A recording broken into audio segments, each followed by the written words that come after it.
Hello everyone, welcome to Gautam education class 12th chapter 3।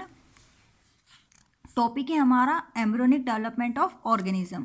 जैसे कि कल हमने स्पर्मेटोजेनेसिस और ooजेनेसिस के बीच डिफरेंस देखा था, उसी के आगे का हमारा टॉपिक आएगा एम्ब्रियोनिक डेवलपमेंट ऑफ ऑर्गेनिज्म। इसमें कुछ टर्म्स होती है, जैसे यहाँ फर्स्ट टर्म दी गई इम्प्लांटेशन, तो ये कुछ टर्म को समझना हमें ज़रूरी है। उसी के बाद हम एम्ब्रियोनिक डेवलपमेंट को रीड करेंगे। इम्प्लांटेशन, द एम्बेडिंग और attachment of blastocyst to the uterine wall is called implantation. जो आपका ब्लास्टोसिस्ट होता है उसका यूटेराइन वॉल से अटैच हो जाना, इसी प्रोसेस को इम्प्लांटेशन कहा जाता है। It take place after 7 days of fertilization. Fertilization के 7 days के बाद ये प्रोसेस कंप्लीट होती है। Before implantation the blastocyst surrounded by zona pellucida. Blastocyst के इम्प्लांटेशन के पहले इसके आसपास एक लेयर बन जाती है, जिस लेयर को जोना पेलुसिडा नाम दिया जाता है। तो ये आपका एक क्वेश्चन बनता भी है, ऑब्जेक्टिव टाइप क्वेश्चन। तो आप याद रखें, ब्लास्टोसिस्ट जिस लेयर से घिरा होता है उसका नाम है जोना पेलुसिडा।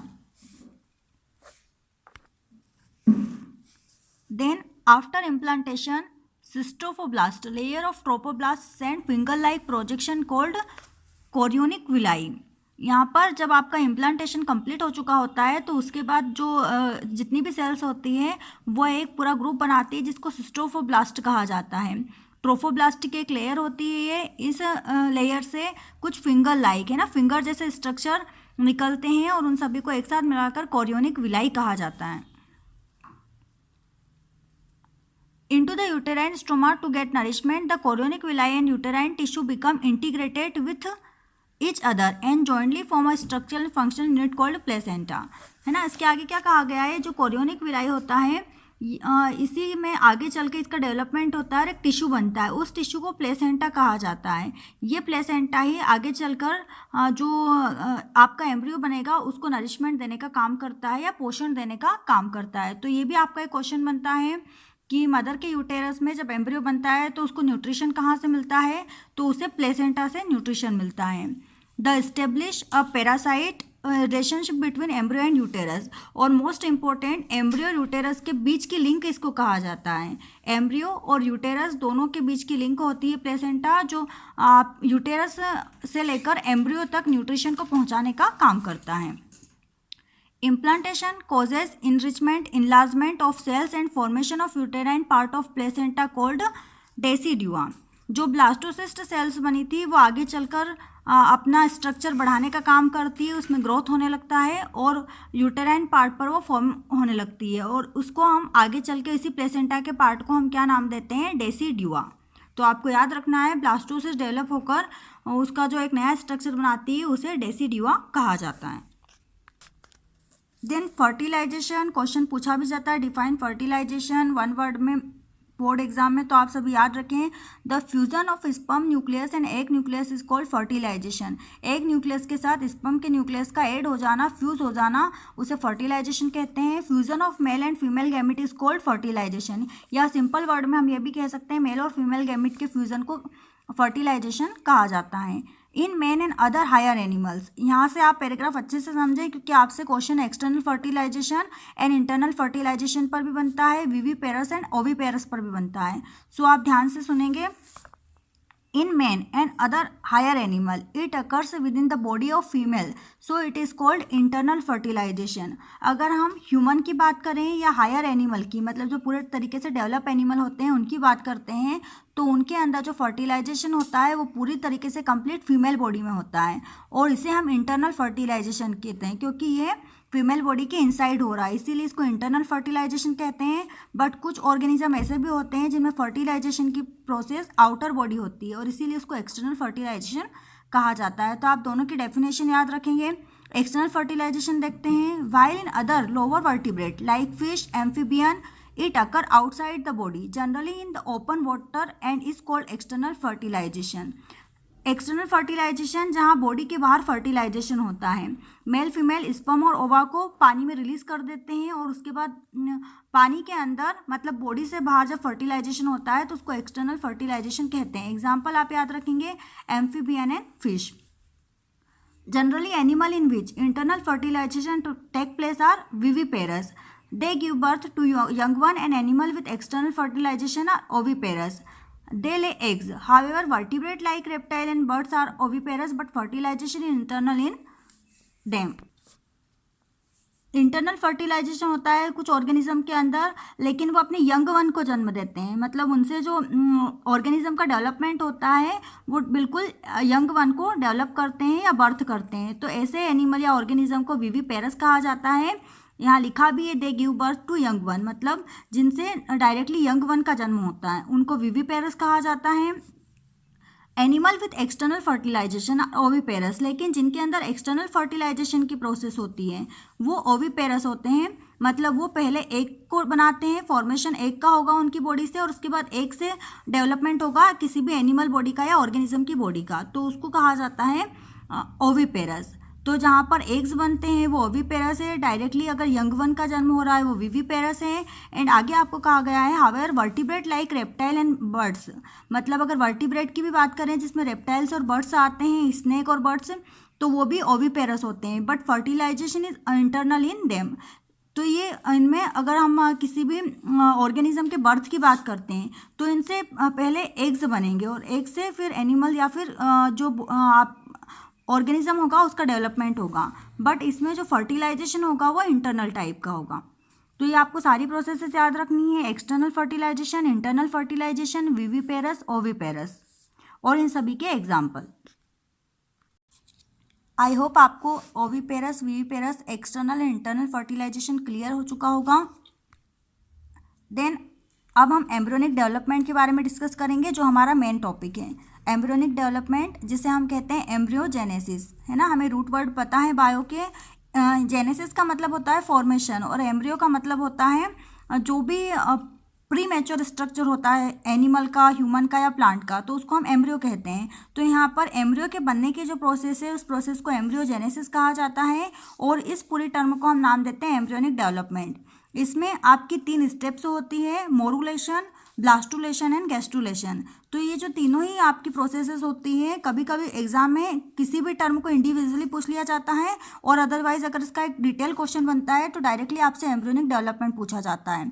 तो आपको सारे स्टेप्स को अच्छे से रीड करना है और समझना है। देखिए embryonic development, the fertilization egg zygote is said to be activated and enter into a series of development phases to give rise to new individual.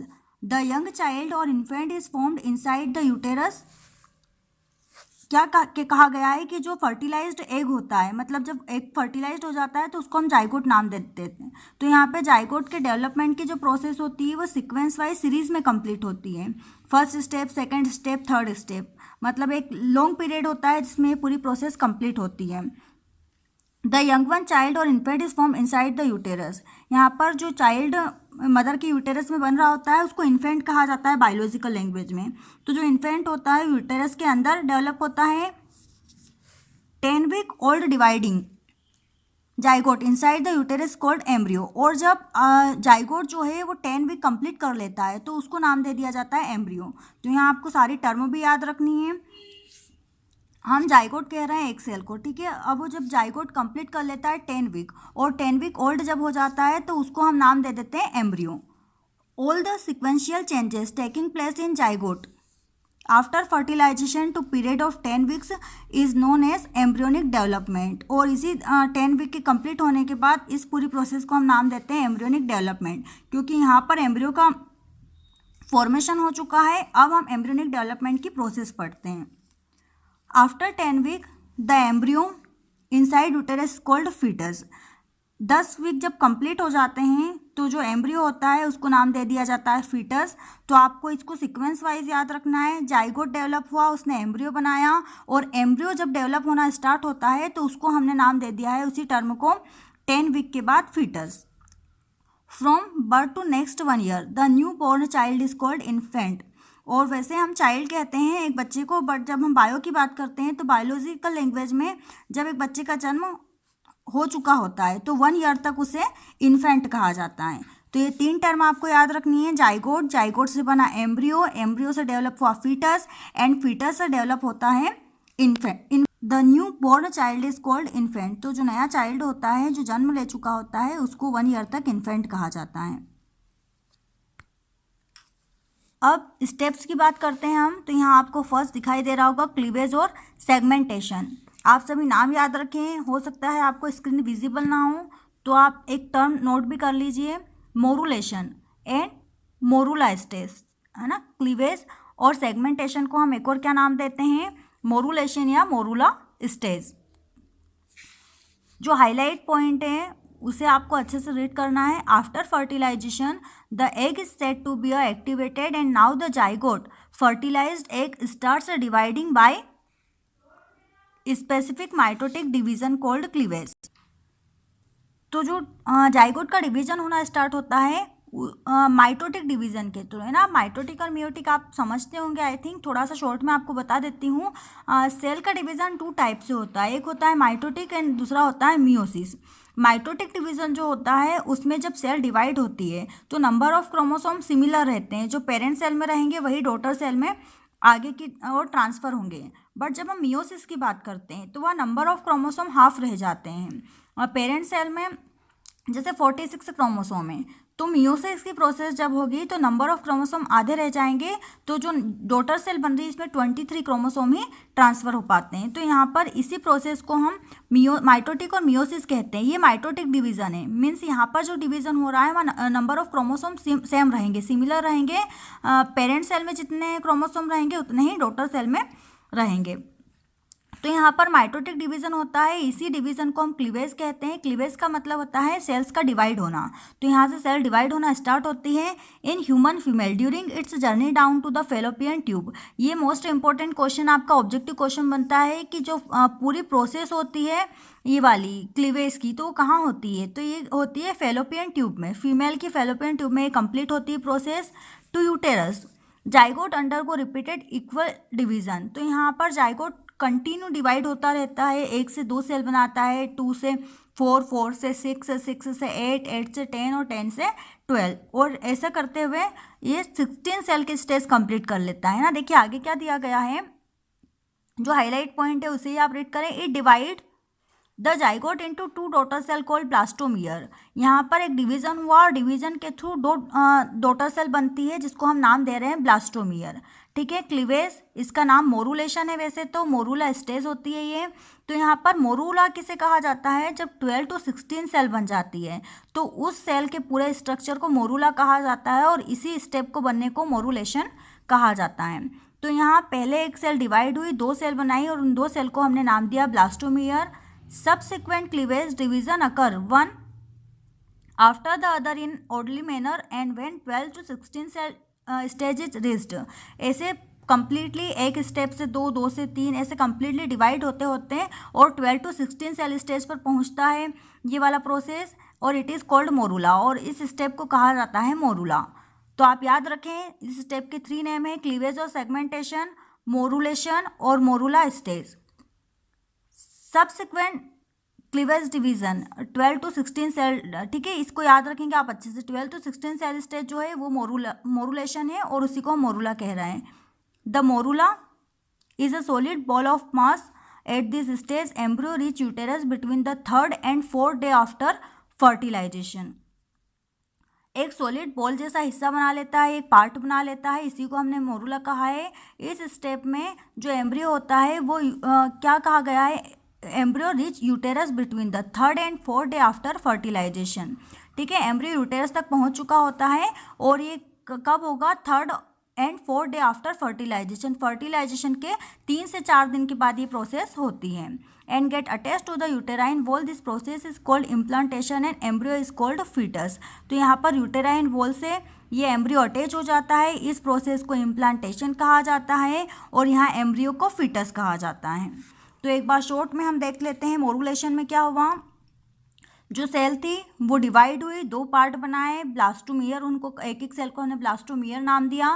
Blastomere complete होने के बाद जब डिवाइड होती है 2, 4, 8, 16 सेल तक जाएगी वो, और जब 16 सेल वाली स्टेज पर पहुंचेगी तो उसको मोरुला कहा जाएगा। ऐसे स्टेज में जो एम्ब्रियो है वो यूटेरस तक पहुंचता है, यूटेरस की यूटेरिन वॉल पर अटैच हो जाता है। ये फर्टिलाइजेशन के 3 से 4 दिन बाद ये प्रोसेस कंप्लीट होती है। और जब यूटेराइन वॉल से अटैच हो जाता है जो एम्ब्रियो है वो, तो उसको इम्प्लांटेशन कहा जाता है और इसी एम्ब्रियो को आप फीटस कहते हैं। ये पूरा डायग्राम के थ्रू समझाया गया है। देखिए यहाँ पर ये पोलर बॉडी नाम दिया है, ये सेल जाइगोट था, जाइगोट डिवाइड होना स्टार्ट हुआ, 2 बॉडी बनाई इसने जिसको हम ब्लास्टोमेयर नाम दे रहे हैं। आसपास के लेयर को जोना पेलुसिडा कहा जाता है। यहाँ 2 से 4 सेल, 4 से 8 सेल, 8 से फिर आपकी बनती है 16 और 16 से लेकर यहाँ पर पूरा ये मोरूला स्टेज कंप्लीट कर लेता है। ये यहाँ पर जाकर मैच्योर बॉल बना लेता है और इसको हम पूरी तरीके से मोरूला या फिर मोरूलेशन स्टेज कह सकते हैं। यहाँ से जब ये डिवाइड होना स्टार्ट होता है तो फिर आपकी स्टेप आती है ब्लास्टोमियर। ब्लास्टोमियर में ये सेल्स जो है वो अलग अलग अरेंज होना स्टार्ट हो जाती है, जहाँ पर हम ऊपर की सेल को इनर सेलमोस कहते हैं और फिर ये वो जो सेल दिख रही है इनको हम ट्रोफोब्लास्ट कहते हैं, जो आपको क्लियर दिख पा रहा होगा, इनर सेलमोस एंड ट्रोफोब्लास्ट। तो ये सेल ये सेल्स अलग अलग लेयर बना लेती है और बीच में यहाँ पर एक कैविटी बन जाती है जिसको हम ब्लास्टोसील कहते हैं। ये आपकी ब्लास्टोमियर वाली स्टेज होती है जिसको हम कह रहे हैं ब्लास्टुलेशन या ब्लास्टुला। यहाँ पर जब ये कैविटी बन जाती है तो इस कैविटी को ब्लास्टोसील कहा जाता है और इसी के बाद आपकी स्टेप स्टार्ट होती है गैस्ट्रुलेशन। अभी डायग्राम के थ्रू आपको एक्सप्लेन कर रही हूँ, इसके आगे हम रीड करेंगे पूरी स्टेप्स में एक एक पॉइंट क्या है। गैस्ट्रुलेशन में क्या होता है, ये जो गैस्ट्रुलेशन की प्रोसेस होती है उसके अंदर आपकी जो लेयर होती है वो 3 लेयर में डिवाइड हो जाती है, एक्टोडर्म, मेसोडर्म और एंडोडर्म। यहाँ जैसे आपको दिखाई दे रहा होगा ये 3 लेयर दिख रही है। बाहर वाली जो लेयर होती है एक्टोडर्म, बीच वाली जो होती है मेसोडर्म, अंदर की जो होती है वो एंडोडर्म। तो गैस्ट्रुलेशन प्रोसेस में 3 लेयर बन जाती है, एक्टो, मीजो एंड एंडो, और इन्हीं के थ्रू सारे ऑर्गन का बनना स्टार्ट होता है जिसको ऑर्गेनोजेनेसिस कहा जाता है। आई होप आपको इतना टॉपिक क्लियर हो पाया होगा। इसके आगे हम नेक्स्ट वीडियो में पढ़ेंगे। Thank you.